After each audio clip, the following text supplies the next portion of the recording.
Assalamualaikum warahmatullahi wabarakatuh. Halo teman-teman, share lagi kegiatan di warung sembako ya. Dan kali ini saya mau sharing bagaimana caranya agar pembeli tidak menjadi kebiasaan berhutang di warung sembako kita. Ini adalah ada salah satu temen yang bertanya, katanya warungnya itu sering dihutangin gitu ya, dan orangnya itu sering berbelanja cash ke tempat lain, sementara untuk ngebon ataupun kasbon ataupun berhutang ke warung beliau gitu ya. Bagaimana cara menghadapi orang tersebut, dikasih atau enggak barangnya, atau bagaimana cara menolaknya ya, dan cara mengatasinya tuh seperti apa supaya tidak jadi kebiasaan gitu ya teman-teman. Nah, ini sharing saya juga ya, ini pengalaman saya juga selama berdagang sembako. Dan kita tuh kalau nemu orang kayak gitu tuh kayaknya bagaimana gitu ya, sementara dia tetangga deket kita, dan selalu menurut saya ini ngejengkelin orang seperti ini ya.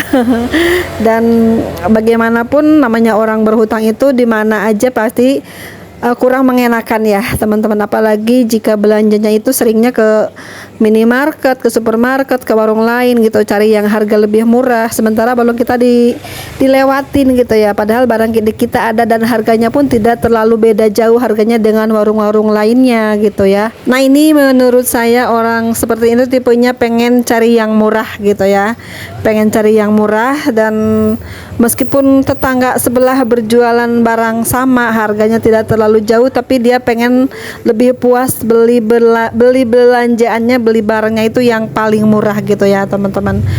Ya, orang seperti itu memang di mana-mana ada ya, bukan hanya di tempat saya aja. Nah, ini saya sedikit cerita teman-teman, saya tuh ada yang seperti itu. Belanjanya pengen yang murah gitu ya, kan namanya di warung sembako itu keuntungan 1.000 atau 1.500 itu udah mentok ya, udah menurut saya wajar, tapi menurut beliau tuh mahal di warung sembako mah. Dengar saya tuh suka dengar cerita gitu ya, saya tuh kalau nggak kepepet nggak mau belanja di warung sembako terdekat, katanya lebih baik saya ke pasar sekalian belanjanya banyak barang gitu ya. Jadi kalau di warung tuh belanjaan saya tuh hanya kalau kepepet aja, saya tuh sakit digituin teman-teman ya. Aduh, masya Allah ya, namanya pengusaha kecil kayaknya sepelekan sekali gitu ya dengan orang yang berpikiran seperti itu. Tapi tidak apa-apa, namanya rezeki kan tidak akan kemana teman-teman. Meskipun orang tersebut tidak belanja di saya, tapi ada lagi orang-orang lain yang baik hati selalu berbelanja di tempat saya, dan akhirnya sampai sekarang saya masih tetap bertahan berjualan sembakonya gitu ya teman-teman. Jadi jika ada tetangga sebelah ataupun tetangga terdekat tidak berbelanja di kita, nggak usah khawatir teman-teman ya. Rezeki itu datang dari arah mana saja. Meskipun tetangga dekat tidak beli di warung kita, namun orang lain yang mungkin rumahnya jauh atau ada orang lewat, dan juga di seberang sana ada rezeki lain yang datang menghampiri kita. Yakin ya teman-teman dengan seperti itu. Yang penting kita masih tetap semangat berjualan, laris manis pokoknya insya Allah ya teman-teman. Dan jangan terlalu berharap kepada orang terdekat ya, berharaplah kepada Sang Pencipta yang menentukan segalanya teman-teman. Untuk barang-barang di warung sembako memang kita harus selalu ready, siapkan gitu ya, apapun yang dibutuhkan pelanggan setiap harinya kita selalu sediakan teman-teman. Untuk menghadapi orang seperti ini, kalau menurut saya ya, ini jangan dikasih terlalu sering pinjaman teman-teman, apalagi jika bayarnya tidak tepat waktu, banyak alasan gitu. Lebih baik kita agak menjauh dari dia, biarkan saja dia ngutang di mana, belanja di mana, terserah dia gitu ya teman-teman. Yang penting jangan ngutang ke kita, nggak apa-apa tidak belanja ke kita daripada kita yang bikin pusing ya teman-teman. Dan kalau mau ngutang mungkin di tempat dia belanja ya, di langganan dia belanja seperti itu, jangan di tempat kita. Misalnya kalau datang ke warung kita, boleh nggak ngambil ini dulu gitu ya, maaf ibu ya, uang saya tuh hanya sedikit, ini modal perlu berputar, saya nggak bisa ngutangin gitu ya teman-teman, bilang seperti itu. Kalau cash silahkan saja, ada barang ada uang gitu teman-teman ya. Kalau untuk ngutangin maaf saya tidak bisa gitu. Dan kita itu harus tegas teman-teman ya, jangan mencela ya. Kita kasih sementara kita di belakang ngedumel ataupun marah sendiri gitu, itu kan tidak enak juga sama kita ya teman-teman. Lebih baik kita nggak usah kasih sama sekali. Dan kalau misalnya orang itu nggak bakalan maksa kalau pengen ngutang ya, kalau kita nggak kasih nggak bakalan mereka tuh maksa gitu ya teman-teman. Dan kita tuh harus sayang barang kita ya teman-teman. Kita segera amankan barang kita daripada kita ngutangin dan kita pun merasa nggak ikhlas gitu ya. Lebih baik kita dikatakan apapun sama mereka tuh terserah aja ya. Yang penting barang kita aman dan kita pun nggak merasa dirugikan gitu ya. Kalau kita bener-bener nggak mau ngutangin ya, jangan pelin-pelan saat ada pembeli yang mau berhutang ke warung kita. Apalagi jika kita tahu orang tersebut itu jarang belanja ke kita, jarang berbelanja di kita, itu kan pasti orang tahu kan ya, yang mana-mana yang sering berbelanja ke kita itu kita ngenalin wajahnya teman-teman. Bilang saja maaf tidak ngutangin karena uang saya tuh modal saya sedikit, perlu berputar gitu, meskipun ini barang banyak tapi saya butuh uang untuk belanja setiap harinya gitu teman-teman ya.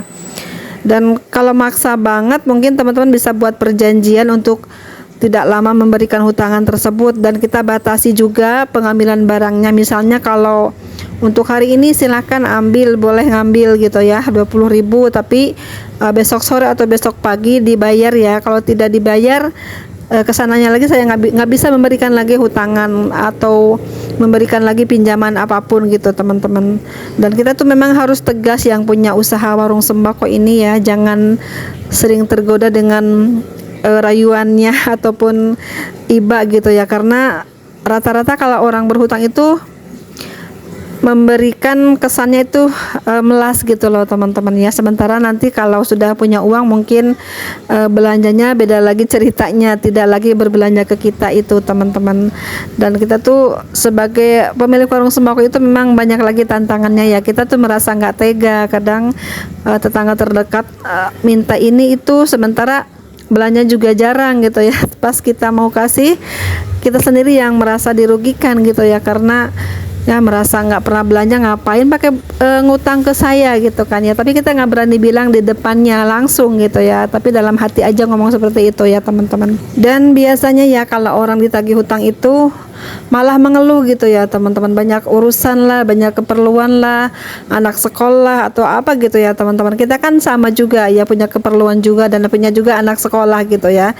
Jadi kalau ada orang curhat begini-begini, bilang aja kita juga sama, keperluannya sama seperti itu, punya anak sekolah, punya keperluan, punya tanggungan gitu ya, pengen ngasih orang tua, pengen bayar cicilan misalnya seperti itu ya. Nah ini jika ada orang yang sudah terlanjur kita kasih pinjaman barang, terlanjur kita kasih hutangan ya, jika kita tagih terus orangnya tuh malah mengeluh begini-begini, bilang saja keperluan kita pun banyak, sama gitu, seperti itu gitu ya teman-teman. Jadi kita butuh uang itu gitu ya, untuk modal dan untuk juga keperluan kita sehari-hari gitu ya teman-teman. Namanya usaha sembako itu tidak bisa ada uang mengendap ya, kita harus putar terus modalnya teman-teman. Tidak apa-apa ya kita cerita begitu kepada para pembeli. Dan kita kalau ada orang utang itu, kita buat perjanjian yang benar-benar orang itu mengerti teman-teman ya. Tanggal segini misalnya, janji tanggal 3 misalnya ya.